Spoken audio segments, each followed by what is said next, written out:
High friends, welcome to Atman tech. நம்ம ID proof பற்றின information எல்லாமே இந்த சேனலில் நம்ம வீடியோ அப்லோட் பண்ணிட்டுருக்கோம். அப்படியே நம்ம ஒரு இன்ட்ரெஸ்டிங்கான விஷயத்தை நம்ம இதில் பார்க்க போகிறோம். அப்படின்னா இன்ட்ரெஸ்டான விஷயம்னா, எல்லாருமே 18 வயசு கம்ப்ளீட் ஆன உடனே நம்ம Aadhaar card, PAN card, voter ID வாங்குற மாதிரி நம்மளோட இந்தியன் கவர்மெண்ட் ரூல்ஸ் படி நம்ம ஒரு நாட்டிலேருந்து இன்னொரு நாட்டுக்கு ட்ராவல் பண்ணுறதுக்கு நம்ம பாஸ்போர்ட் வாங்குவோம்.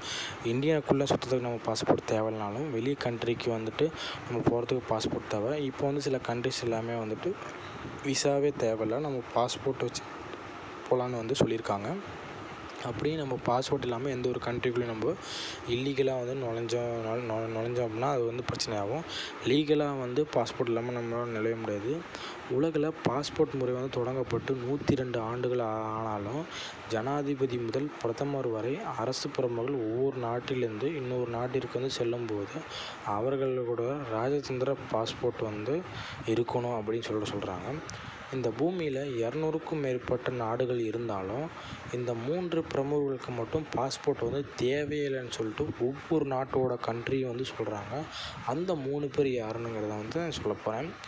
இவர்கள் வெளிநாடு பயணம் செய்தால் பாஸ்போர்ட் பற்றி யாரும் அவர்களும் கேட்க மாட்டாங்க. மாறாக அவர்கள் கூடுதல் விருந்தோம்பல் மற்றும் முழு மரியாதையும் வழங்குவாங்க அப்படின்னு சொல்கிறாங்க.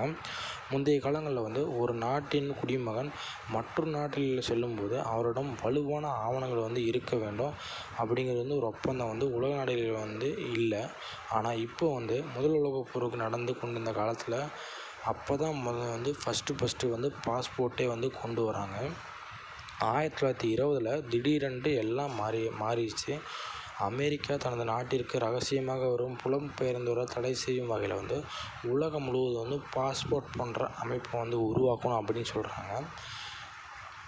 லீக் ஆஃப் நேஷனல் அமைப்பு இது குறித்து தீவிரமாக விவாதித்து 1924 அமெரிக்கா தனது புதிய பாஸ்போர்ட் முறையை அனௌன்ஸ் பண்ணுறாங்க.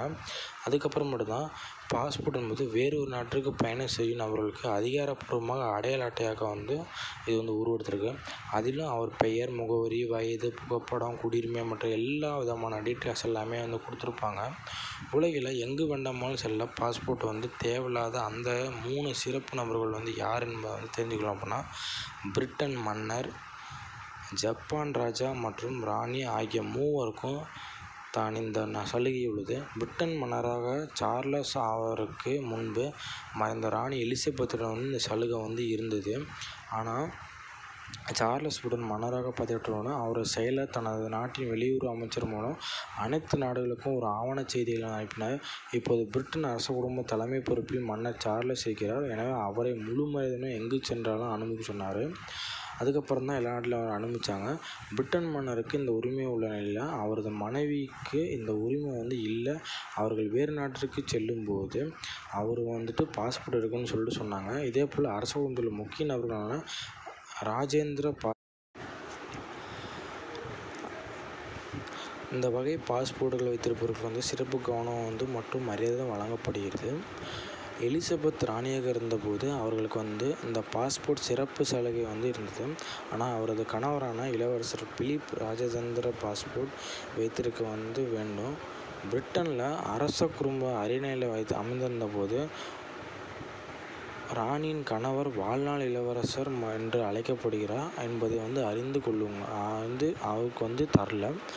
ஜப்பான் பேரரசர் மற்றும் பேரரசி இந்த சலுகையை எப்படி பெற்றனர் அப்படிங்கிறது இப்போது தெரிந்து கொள்வோம். தற்போது ஜப்பானோட பேரரசராக இருப்பவர் நருஹிட்டோ. அவரது மனைவி மகாசசோ ஒவாடா ஜப்பான் பேரரசி. தந்தை அகிஹிட்டோ பேரரசர் பதவி துறந்த பிறகு அவர் இந்த பதவி ஏற்கொண்டார். அவர் தந்தை ஜப்பான் பேரரசராக இருக்கும் வரை அவரும் அவரது மனைவியும் பாஸ்போர்ட் எடுக்க வேண்டிய அவசியம் இல்லை. 1971ஆம் ஆண்டு முதல் வெளியுறவுத்துறை அமைச்சகம் தனது பேரரசர் மற்றும் பேரரசிக்கு இந்த சிறப்பு ஏற்பாட்டை தொடங்கினாங்க. ஜப்பான் அரசு ஆவணப்பதிவுகள் மூலிமா ஜப்பானில் வெளியுறவுத்துறை அமைச்சர் மற்றும் பிரிட்டனில் உள்ள கிங்ஸ் செயலகம் இம்மூவருக்கும் வெளிநாடு செல்லும் பட்சத்தில் திட்டம் குறித்த தகவல் சம்மந்தப்பட்ட நபர்களுக்கு முன்கூட்டியே எல்லாம் தெரிவிச்சிருவாங்க. அதனால் இவங்க எந்த கண்ட்ரிக்கு போனாலும் அவங்களுக்கு எந்த ஒரு பாஸ்போர்ட் தேவையில்லை.